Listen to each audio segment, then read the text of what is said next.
Hi అండి అందరికీ. Welcome to Purnima mini vlogs అండి. మేమైతే ఈరోజు సండే కదండి, చేపలకైతే వెళ్ళామన్నమాట. ఇక్కడ చేపలైతే తీసుకున్నామండి. గులివెందులైతే ఒక 2 వాటర్లు తీసుకున్నామన్నమాట.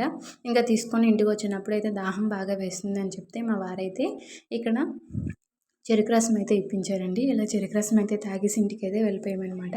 ఇంటికి వెళ్ళిపోయాక చేపలైతే ఇలా పులుసు మొత్తం తీసుకుంటున్నానండి. అక్కడ మేము డబ్బులు ఇచ్చి పులుసు తీపించుకున్నా సరే అసలు బాగా నీట్గా చేయలేదన్నమాట. ఇంటికి వచ్చి మళ్ళీ చేసుకోవాల్సి వచ్చిందండి.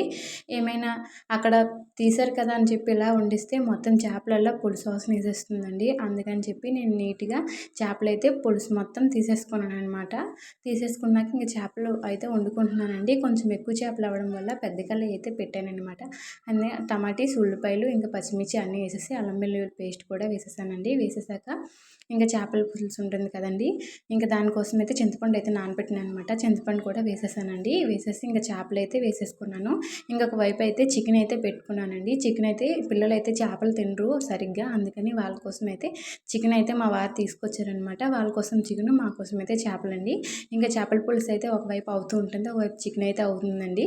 ఇంకా చేపలు అయితే దగ్గరికి అయిపోయాయి అనమాట. చేపలు అయితే ఇంకా ఆపేసానండి. నా వీడియో మీకు నచ్చుంటే మాత్రం ప్లీజ్ సపోర్ట్ చేసి సబ్స్క్రైబ్ అయితే చేసుకోండి.